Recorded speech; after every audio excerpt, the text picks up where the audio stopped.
Basa po agad. Pangat prompter.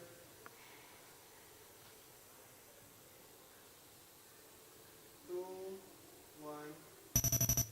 The Philippines' 15th President, Noynoy Aquino, has been laid to rest beside his parents' tomb at the Manila Memorial Park.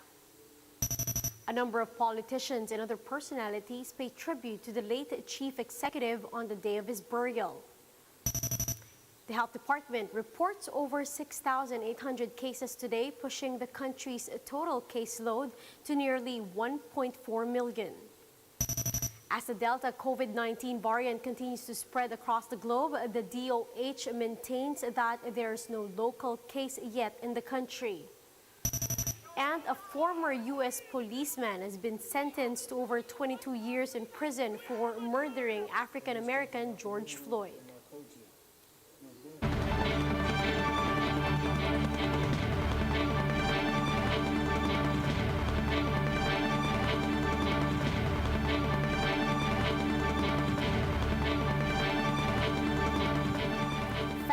Focused and fearless, here's a roundup of stories we're watching now. I'm Riza Diaz. An outpour of gratitude and praises were given to former President Noynoy Aquino before he was laid to rest at the Manila Memorial Park in Parañaque City. Now, during the funeral mass at the Church of Gesu at Ateneo de Manila University, Balsi Aquino Cruz, the sister of Noynoy, paid tribute to her brother, saying that he will forever be remembered that the people are proud of him. Si Noy ay pinili ng ating mahal na Ama na mauna sa aming lahat na makapiling uli ang aming mga magulang kasi siya ang nagpatuloy ng kanilang mga hindi natapos. To the man we were so blessed to have as our brother, habang buhay ka namin ipagmamalaki, pasasalamatan, hahanap-hanapin at mamahalin. Lingayen Dagupan Archbishop Socrates Villegas meanwhile called for a return of decency in government. Villegas said he hopes Aquino's death will spark another fire among Filipinos to resurrect his example of decency and integrity. But the best eulogy tribute we can pay to our dear President Noy is to bring back, recover, preserve, safeguard, and never again to compromise our dignity as a people and the decency of our leaders as servants, not bosses. Hundreds of mourners lined the funeral convoy route to send off Aquino as it passed through C5 and SLEX. The AFP and Bureau of Fire Protection paid tribute to Aquino with a 21-gun salute and water salute. The public may now pay their respects to the late President Benigno Aquino III, who was laid to rest this afternoon beside his parents and democracy icons, former Senator Benigno Jr. and former President Cory. Mobile journalist Jacob Lazaro gives us a front seat to the story.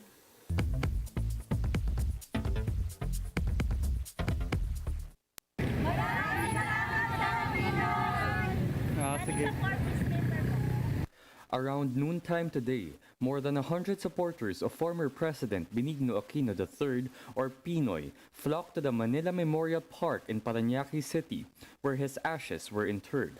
But instead of shedding tears, some of his supporters from far-flung areas remembered the Aquino legacy with gladness. 69-year-old Nanay Rocha said she participated in the first EDSA revolution that toppled the dictator Ferdinand Marcos. Hanggang sa namatay si Ninoy, dito rin kami sa dito rin kami sa Manila Memorial. Tapos namatay si Cory, ganun din. Hanggang ngayon si Noynoy. Research specialist Norby Roquino explained what the yellow ribbon symbolizes. Kaya kami may mga yellow ribbon kasi ang yellow ribbon ang naging pag-asa natin nung tayo ay may nasa kamay ng diktatorya sa mahigit 20 taon. Kaya ngayon din ibinabalik namin ang pag-asang yan. Mourners were initially not allowed inside the Manila Memorial Park. Due to COVID-19 protocols against mass gatherings, only Pinoy's family and a few friends were allowed during the interment of ashes. Around 1 p.m., Pinoy's urn carried by honor guards arrived, followed by his siblings Balsi, Pinky, Viel, and Chris and their children. They all wore black with a yellow ribbon pin on their chest. Vice President Leni Robredo, Pinoy's cousin, former Senator Bam Aquino, and AFP Chief General Cirilito Sobejana were also in attendance. A helicopter showered yellow petals during the burial service. Pinoy was given military honor as former head of state. The Philippine flag was accepted by his eldest surviving sibling, Balsi. The military fired 21 gun salute, while the Bureau of Fire and Protection performed a water salute to honor the late president. Pinoy's ashes were interred beside the graves of his mother, former President Cory Aquino, and his father, former Senator Benigno Ninoy Aquino Jr. 3 hours after the interment of ashes, the Aquino Mausoleum was made open to the public. Hindi namin sasayangin ang kanyang kamatayan. Ito ay magsisilbing pag-asa sa amin para ituloy ang laban kung saan naibalik ang dangal sa mga Pilipino at mapagsilbihan ng mga namumuno ang karamihan ng mamayan. I'm Jacob Lazaro and we are One News. Now here are other stories we're keeping our eyes on. Leni Robredo's office has launched a nationwide community feeding program to honor the legacy of Pinoy. The program commenced today, Saturday, across 37 areas in the country. In Metro Manila, there will be feeding stations in Quezon City, Pasay, Parañaque, and Navotas. Senate President Tito Soto has filed a Senate resolution to express profound sympathy and sincere condolences on the death of Pinoy. Soto underscored Pinoy's notable legacy as a president, such as the Philippines' landmark victory against China in the Hague's arbitration case and the country's remarkable economic growth since the start of the 2010s decade. And the radio station DWIZ has issued an apology to the bereaved family of Pinoy due to lawyer Larry Gadon's accusations on its program Carambola, where he alleged that the late president died due to HIV. The DWIZ management said they will not tolerate Gadon's malicious remarks, calling those uncalled for. We'll be back with more stories after the break. Keep it here on One News.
Watching One News Now, I'm Riza Diaz.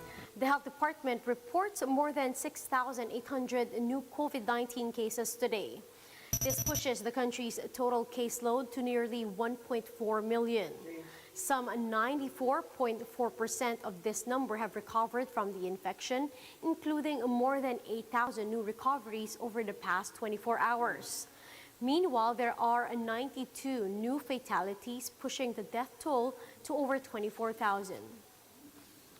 The University of the Philippines National Institute of Health says the country has not recorded any local case of the Delta COVID-19 variant. In the Laging Handa press briefing, Dr. Eva Maria de la Paz, UP-NIH Executive Director, said that all of the 17 Delta variant cases recorded in the country were incoming international travelers. She noted that one of the ways to prevent the spread of the Delta variant is for Filipinos to receive their COVID-19 shots. Ang mga tao pong may bakuna na sa COVID-19 na Delta variant po ang kanilang virus, mas maliit po ang pagkakataong ma-ospital kumpara po dun sa mga hindi na bakunahan. Kahit ano pa mong pong bakuna, kahit anong variant, ang pagpapabakuna po ay magpo-protectionan pa rin po tayo kahit papaano.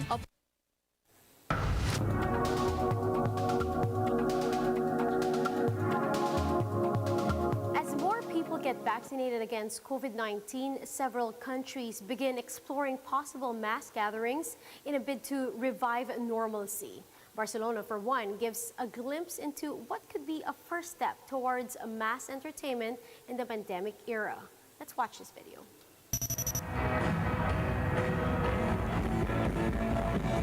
5,000 people gathered in Barcelona last night for the first concert without any social distance since the pandemic began.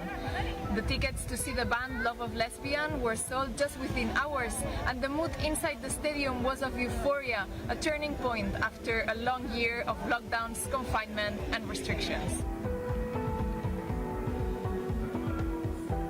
The concert was an experiment closely followed by doctors and by authorities. Every participant, every member of the public, and even workers had to take a coronavirus test, a rapid test, before the event, and only those who tested negative were given access to the stadium, and masks were mandatory at all times.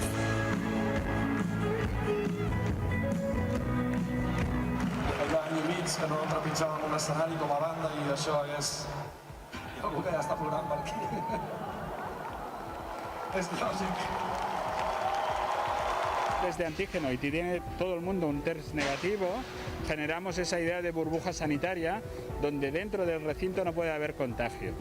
Esa prueba de diciembre, que se demostró científicamente que era válido ese proceso, nos da paso a que hoy podamos meter 5.000 personas en el Palau Sant Jordi sin distancia de seguridad. Y lo que nos dicen esos modelos matemáticos y esos científicos es que será más seguro estar dentro del Palau Sant Jordi que paseando por la calle en cualquier sitio de la ciudad. De los 5.000 asistentes que cribaremos, esperamos encontrar entre 8 y 10 positivos, pero en un entorno cerrado, sin control de distancia física, se considera que cada infectado puede contagiar a 10 o 12 personas. En un entorno cerrado, quizá más. Entonces, estas 5 o 8 personas, si entraran, realmente podrían crear una supertransmisión. Por tanto, es muy útil el test de antígeno. Over the next 2 weeks, health authorities will notify the organizers of the concert if any of the attendants test positive.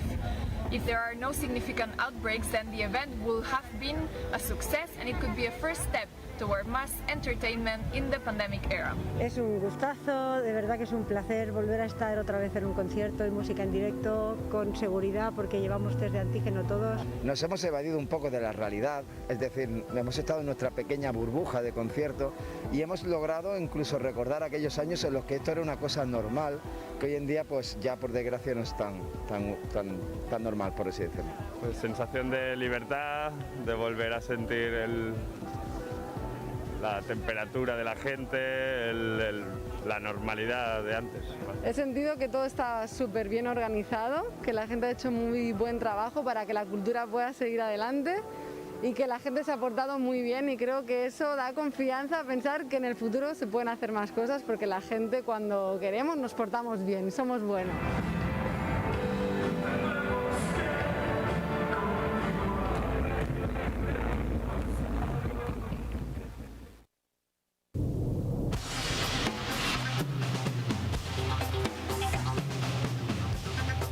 Check other stories from across the globe. Former U.S. police officer Derek Chauvin who was tagged for the murder of George Floyd has been sentenced to a 22.5 years imprisonment. With consistent good behavior, Chauvin could be paroled after serving 2/3 of his sentence, or about 15 years. At least 4 people were dead, while 159 are still missing after the Champlain Towers South building in Miami, Florida collapsed. Rescue operations are still underway. Now, at least one Filipino family is among the missing residents. And a U.S. government report rules out several sightings of UFOs across the U.S. since 2004 due to insufficient data to prove their existence. From 2004, about 144 sightings of mysterious flying objects have been reported, but none of these can confirm the existence of extraterrestrial life outside Earth. Now, for more updates, visit News 5, the Philippine Star, and Business World Online. Visit our website, onenews.ph, for more in-depth analysis. You can also catch One News on Signal Play app. Register for a free account now at www.signalplay.com and stream One News live anytime, anywhere. Mask on, wash hands, and stay safe, Philippines. I'm Riza Diaz. We are One News.